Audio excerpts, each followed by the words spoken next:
ઘેર નોતી નીપજી અને નોતા ઘડ્યા ઉતારે ઘાટ પડદળ કમળથી નીપજી અરે રે મારી મોરા ગઢની મોમાઈ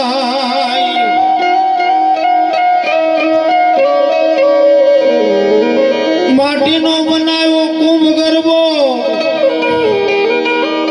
અને એમાં મુકાવી નવનાળ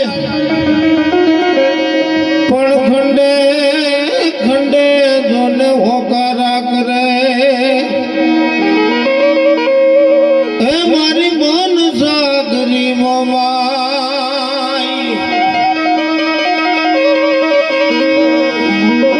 કુળદેવી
ક્યારે કહેવાય કે જ્યારે આપણે પૂરેપૂરા એને પામી જાય ત્યારે જો કોઈ આપણને એમ કહે કે તમે 100 ફૂટ ઊંડો ખાડો કરો ડાળ કરો એટલે પાણી થાય એ હોય 100 ફૂટ સીધા જાય તો પાણી થાય 10 ફૂટના 10 ખાડા કરીએ પાણી ન થાય તમને કહું એટલે ગુરુ છે તમને કહું એક પ્રસંગ રામાયણના 7 જ વર્ષની છબરી અને સબરીના આંગણે બાપુ ઘણા બધા માલઢોરો બધા પકડેલા બાંધેલા એટલે સબરીએ કીધું કે બાપુ આ માલઢોરો શા માટે તો કે તારા લગ્ન છે ને કાલ તારી જાન આવશે આ બધા પશુને કાપી અને આપણે જમાડવાના છે જાન જમાડવાની છે એમ તો હા તો કે મારા એક લગ્ન હાટું છે એટલા બધા પશુને મારી નાખવાના તો હા તો કે મારા એક લગ્ન હાટું છે એટલા પશુ કપાતા હોય મારે ભણવું જ ભૂલેવા જોઈએ તમને અંગારો તો ખાલી જગતો હતો બસ ફૂગ લાગે એટલી વાર હતી તમને કહું એટલે શબરી છે ત્યાંથી નીકળી ગઈ બાપુ અને માતંગ ઋષિના આશ્રમે ગઈ. માતંગ ઋષિ બેઠા હતા, ભરતા સંતો ઘેરાઈને ઊભા હતા. શબરી ઊંચા પગ કડી કરીને જોવે પણ ત્યાં દેખાતા નથી. પણ માતંગ ઋષિ આંખ ખોલી બધા સંતોને કહે તમે હટી જાઓ. તો કેમ તો કે દીકરી વાહે ઊભી છે, 7-8 વર્ષની છે. એ સંતો હટી ગયા. દીકરીને કીધું બેટા તારે ઊંચા પગ કરવાની કોઈ જરૂર નથી મારું બાપ.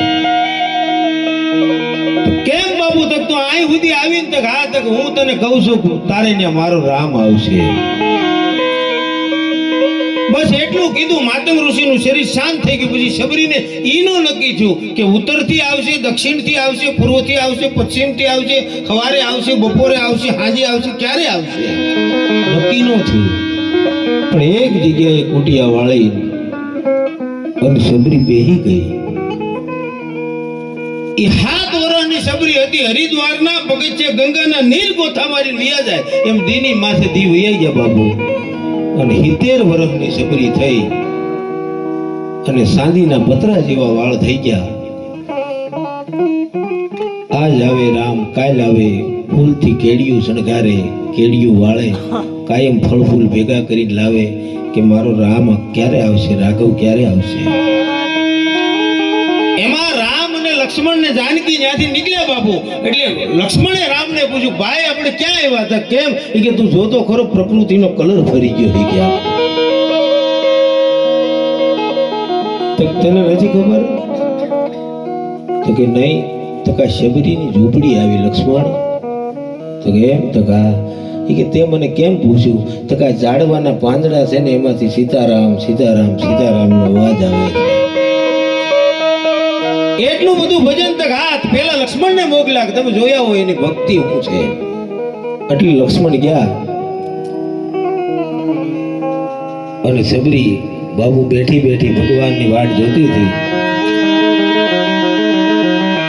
એટા કર મને મેલ માથેલી અને તું જોયે કાલ નો બેલી. અમે તારું અંગ કેવાઈ અને જાદવ કોને આશરે જાય.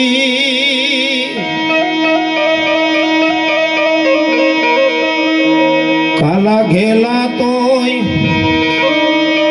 તારા કેવાણાન જપીએ તારા જ જાપ. કાલા ઘેલા તોય પ્રભુ તારા કેવાણાન જપીએ તારો જ જાપ. પણ નાથજી એના તો કોઈનો નહીં. હવે મારે ક્યાં જાવું બાપ? એ ઠાકર હવે મેન માઠેલી અને તું છો એકલ નો બેલી. એટલું બાપુ લક્ષ્મણે જોયું. ત્યાં દોડા દોડ લક્ષ્મણે આવી રામને કીધું ભાઈ જલ્દી કરો નકર શબરીના જીવ નીકળી જાય. હમણાં એનો પ્રાણ વહી જાય. એ રામ છે. લક્ષ્મણ અને માં ભગવતી જાનકી ત્યાં ગયા. શબરીના હેઠા બોર ખાધા. પણ પ્રસંગ હવે બને.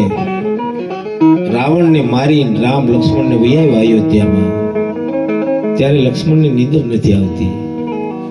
એટલે અડધી રાતનો ગજર ભાંગ્યો જાગીને અને રામ પાસે ગયા કે ભાઈ મારા મોટા ભાઈનું કામ પડ્યું. તો અત્યારે મધરાતે તક હા તક હું કામ પડ્યું? તો ભાઈ મારે એક વાત કરવી છે. એક હું એ કે હે રામ તમારા બાપુ જેટલા પાવરફુલ અને તમારા બાપુ ઈ જ મારા બાપુ. આપણે દશરથના દીકરા તક હા લક્ષ્મણ આપણે બે દશરથના દીકરા. કે તારે આમ કેમ પૂછવું પડ્યું? તો નહીં ભાઈ હજી પૂછવું. તો હું તો જેટલી તમારી માના ધાવણમાં તાકાત એટલી મારા માના ધાવણમાં તાકાત. તો હા ભાઈ એટલી જ તાકાત. કે તો કે તમે હું એક જ ગુરુના શિષ્ય. તો હા લક્ષ્મણ એક જ ગુરુના શિષ્ય. પણ તારે કહેવાનું કારણ તો કે લંકાના મેદાનમાં રાવણનું એક પણ બાણ છે એ તમને નહોતું ઉડ્યું મને અને મને એક બાણે મૂર્છા ખવડાવી દીધી. એનું કારણ શું? પછી રામે કીધું લક્ષ્મણ તો હું તો કે રાવણ તો નહીં પણ મામૂલી માણા હોય ને ઈ તને મૂર્છા ખવડાવી દે. તકે કેમ તક આપણે જંગલમાં ભટકતા હતા તો ઘા તકને આ સબરીની ઝૂંપડી આવી હતી તો ઘા ભાઈ તકે એ કાઈ ખાવા આપ્યું છું તો ઘા હું આપ્યું છું તો હેઠા બોર આપ્યા હતા. મેં ખાધા હતા તો ભાઈ તમે ઠળિયા હોતા ખાઈ ગયા હતા. તે ખાધા હતા તો નહીં ભાઈ મને હૂંક ચડ્યું તો મેં નાખી દીધું હતું. તો સાંભળ લક્ષ્મણ, એની ભક્તિની એવી તાકાત હતી એના હેઠા બોરની કે મારે બખ્તર બની ગયું છું. રાવણના બાપની તેવડ નહોતી મને મારી. અને તું પાછો બસ્યો ને એમાં આ સબરીની ભક્તિ છે. તો કે કેમ ભાઈ? તો તે જે બોર નાખી દીધા હતા ને એ પક્ષી લઈને વિયાઈ ગયા. એ સંજીવની બુટી થઈ. એ લાવીને નીચોવીને તને પાય ત્યારે તું ઊભો છો. ભક્તિની તાકાત આવી છે એમ તમને કહું. કેમ કે ભગત બીજ પલટે નહીં ભલે યુગ જાય અનંત, ઊંચ નીચ ઘેરે ઉતરે આખર સંતના સંત. પીઠવા પરિવારની અંદર ગણ્યા દાદા સમૃદ્ધ સંત 100% જીવતા સમાધિ લીધી. પણ આગળ પરંપરાથી તમે હાલ્યા આવો તો મજેવડીના પાદરમાં એક પીઠવાએ ધરો દખાયો હતો. તમને પ્રસંગ જાણીતો છે પણ આ જગ્યાને અનુલક્ષીને મારે પ્રસંગ કેવો છે કે જેથી દેવાયત પંડિત છે એ પોતાના શિષ્યો લઈને જ્યારે નીકળ્યો, બાબુ એક વાત મને કાયમ મનમાં ખટકે કે હું તો નાનો છું, મને ખબર પણ મને ખબર છે એટલે હું કહું. બાબુ પાંડા તૂટી જાય વાત બરોબર છે, ઊંચું તૂટી જાય વાત બરોબર છે, માકડી ભાંગી જાય, ઢાંઢા વૈયા જાય, હાંકવા વાળો ખેડૂ વયો જાય, પણ બાપુ પાંડા ભાંગ્યા એવો ઓલો આ ધરો ભાંગ્યો એવો કોઈ કિસ્સો નથી તમને આજ સુધીમાં. અને બીજી વાત, કા જૂનાગઢની ઓલપા ધરો ભાંગવો જોઈએ, કા આઈનપા ભાંગવો જોઈએ, કેમ મજેવડીમાં જ ભાંગ્યો? કેમ કે લોઢાને ખબર છે ખાંધવા વાળો અહીંયા છે એમ તમને કહે. એટલે દેવાયત પંડિત છે એ પોતાના શિષ્યોને લઈ અને ત્યાંથી નીકળ્યો અને મજેવડીના પાદર આવ્યો અને ધરો ભાંગી ગયો. શેલાને કીધું કોઈ લુવારનું ઘર ગોતો તમે. ત્યારે મજેવડીમાં એક પીઠવાનું ઘર હતું બાબુ. ત્યાં જઈને શિષ્યોએ કીધું કે મારા ગુરુ મહારાજ અમારી હારે છે અને અમારા ગાડાનો ધરો ભાંગી ગયો છે. ઘણી વાર છે ને માણસ તરવાય એક બાજુ જાય ને બાપુ મરવાય એક બાજુ જાય. એક બળદગાડામાં કબીર બેઠેલા બાપુ. કબીર હુતા હતા અને બળદગાડું લઈને ખેડૂ છે માલિપા કબીર સાહેબ હુટેલા અને બળદગાડું લઈને નીકળ્યો ખેડૂ. અને બરોબર હાકડી નળ આવી, આમથી એક ગાડું આવતું હતું, આઈનપાલી કબીર સાહેબનું ગાડું જાતું હતું. બે ગાડા હામા થઈ ગયા. એટલે કબીર સાહેબ જે ગાડામાં હુતા હતા એ ખેડૂએ ગાડા હાંકવા વાળા હેઠા ઉતરી ઓલા માણાને એટલું કીધું કે ગાડું થોડુંક પાછું લઈ લે ને. તો કે કેમ? તો કે આમાં કબીર સાહેબ હુતા છે, તારે તો કાંઈ છે નહીં, ગાડું ખાલું છે, તું તારું ગાડું પાછું લઈ લે. ઓલા માણાએ કીધું કે હું મારું ગાડું પાછું ન લઉં, કબીર સાહેબ ભલે રહ્યા, તમે તમારું ગાડું પાછું લઈ લો. આ બેયને બાપુ માથાકૂટ થતી હતી. એમાં કબીર સાહેબ જાગી ગયા અને જાગીને ઓલા ગાડા હાંકવા વાળાને બોલાવ્યો, હું માથાકૂટ છે? તો બાપુ એની ગાડું પાછું નથી લેતો, ઈ તરતો નથી, વસો વસ ગાડું હાંકી આવે. ત્યારે કબીર સાહેબે એટલું કીધું, એને જ્યાં જાવ હોય ના જવા દો ને, આપણે તરી જાવ ને, આપણે તરવા આવ્યા છીએ.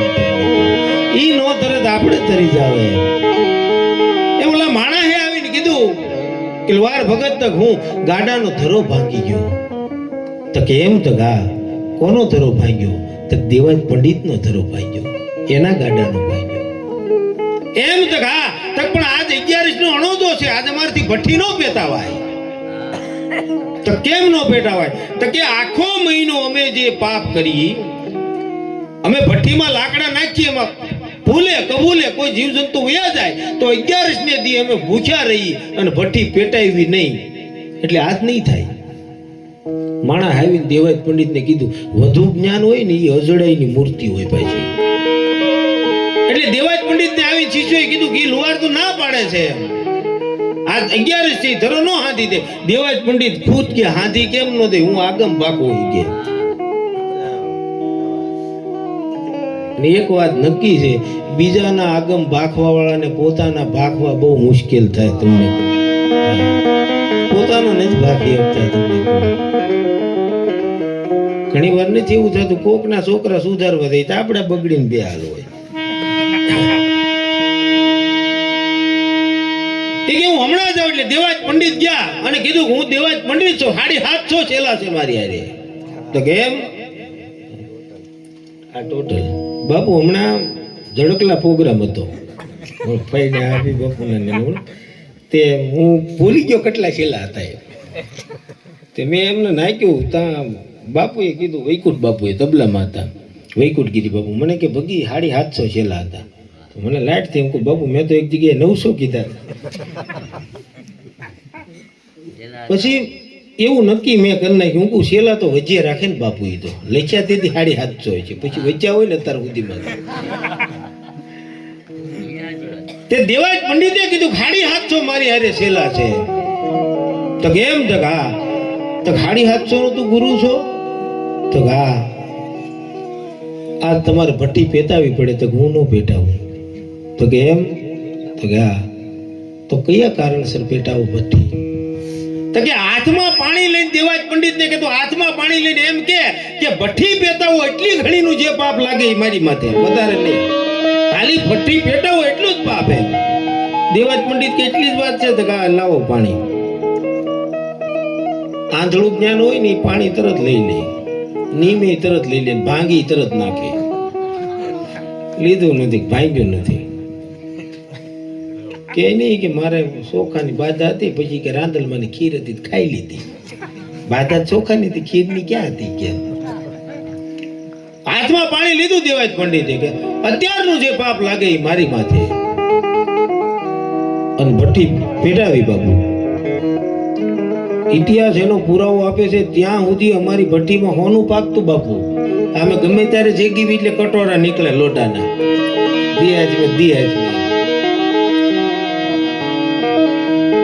એ ભઠ્ઠીને પ્રગટાવી ધરો છે એ ગરમ થવા નાખ્યો બાપુ. દેવાજ પંડિત નું ખાલી ટેસ્ટ લીધું, 750 છેલ્લા છે, હશે બળુકો આ.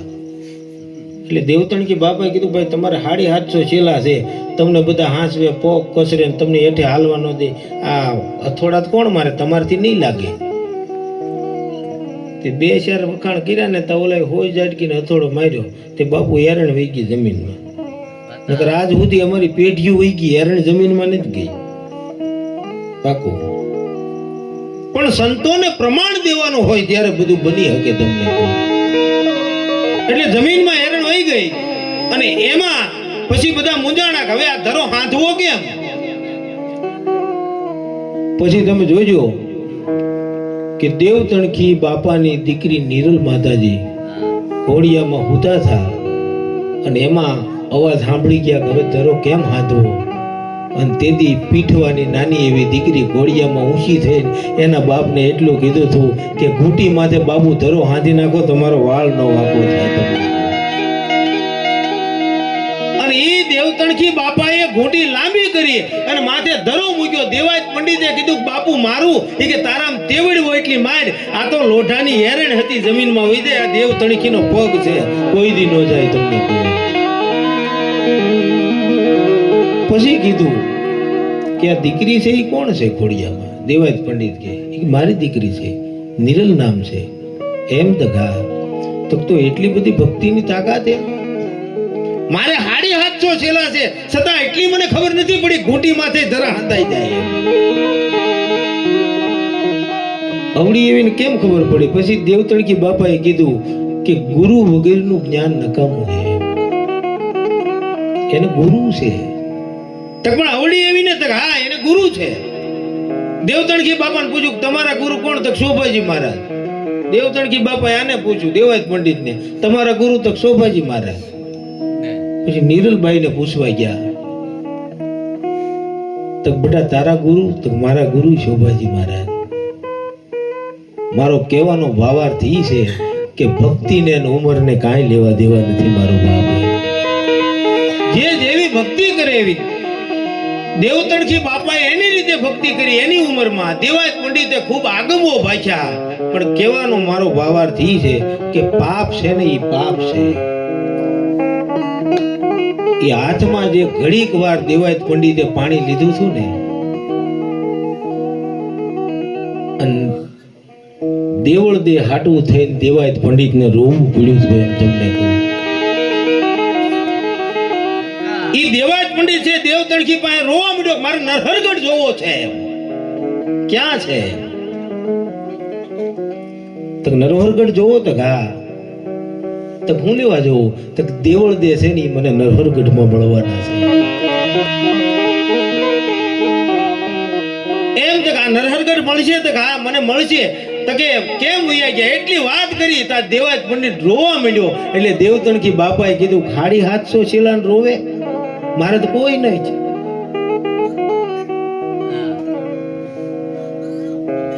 દેવાયત પંડિતે કીધું બાપુ કેમ રોવું આવે ને મને ખબર નથી એમ પણ રોવું આવે છે. અત્યાર સુધી દેવળ દેને ગોતતા ગોતતા આય સુધી આવી ગયો હું રોયો નથી પણ પીઠવા તારા ઘેરે આવીને મને રોવું આવ્યું.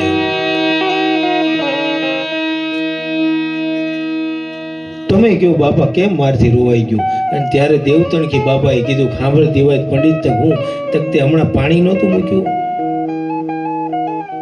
કે ઘડીક જે પાપ લાગે મારી આ ઈ તારા આંખમાં આહુડા આવે ઘડીક ના આહુડા આવે.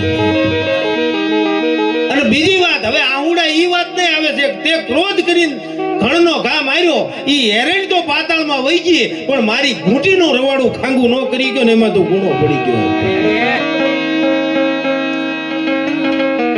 અને પછી કીધું નરહરગઢ કોણ બતાવે તો કે નીરલબાઈ છે ને ગોળિયામાં હુતી ની તને નરહરગઢ બતાવશે. પણ એનું હું ગજુ છે એ નરહરગઢ બતાવે એ હાલી નથી શકતી. અને બાપુ એનો ઇતિહાસ પુરાવો આપે કે દેવાયત પંડિત દેવતણકી બાપા અને નીરલ માતાજી અને 750 શેલા લઈને નરહરગઢ જવાનું થયું ગુરુના દેશમાં. એમાં આડી દેતવાની ખાઈ આવી મોટી જબર ખાઈ આવી એટલે શેલાને પૂછું કે આમાં કોણ પડે કારણ કે હું તો હાલી શકું નહીં. દેવાયત પંડિત કે એ 750 ભાગી ગયા બાપુ 4 વજ્યા હાંગો હુરો ધાંગો રણવીર એવું કાક 4 જણા વજાઈ 4 હતા ઈ 4 ની માથે પગ મૂકીને દેવાયત પંડિત જાતો હતો પણ આમ નજર કરી તા ઉઘાડ પગે દેવતણકી બાપા જાતા હતા દેતવા માથે એટલે ઉભારીને પગે લાગ્યું બાપા દેતવા માથે તમે હાલો તક મને કાઈ નહીં થાય તને તારા શરીરની પીડા છે મને ક્યાં છે તમને હજી આગળ તો જો આગળ જોયું ને ત્યાં નીરલ માતાજી બાખોડિયા પર દેતવામાં જાતા હતા તમને ઈ જ્યારે ગુરુની પાસે બરોબર પોગી ગયા ત્યારે પેલો હાથ નીરલ માતાજી માથે શોભાજી મહારાજે મૂક્યો હતો. ત્યારે દેવાયત પંડિતને થોડુંક એમ થયું મારે 750 શેલા મારી માથે હાથ ન મૂક્યો ગુરુ મહારાજે. ત્યારે શોભાજી મહારાજે એટલું જ કીધું કોડા તને તારી માથે ભરોસો નથી મારી માથે શું કેમ તો આ 100 મહિનાની છોડીને ભરોસો છે કે મારો ગુરુ સામે બેઠો છે દેતવાની ખાઈમાં વહી જાવ મને કાંઈ ન થાય એમ અને તે તો તારા શેલાવને ઉરાવીને માથે ગયો છે. કહેવાનો મારો ભાવાર્થ ઈ છે કે આ સંતો મને તમને કાંઈક શીખવી ગયા છે તમને કહું. અને કયા સંતો તમને કહું આ બધું કરી શકે કયા ચેતન સમાધિ લઈ શકે નગર તો ગમે તાર વૈયા જાય ગમે તમને કહું. અમે હમણાં મારે એક ગુજરાતી કાકા છે ને સુદામાં જગો પછી અમે બગડાણા ગયા તે અમે બે કપાળ રંગ્યો આખું હું ઘડીક ભગત દેખાઈ આમ હારા તે હું આમ ઊભો થયો ને ત્યાં એક જણો આવ્યો મારી પાસે મને કે ચા પીવી છે હું ના તો બાપુ થોડીક પી લ્યો ને ઓલાને કહું તું કપાળ ભૂઈ હાલ હાથમાં દઈ જશે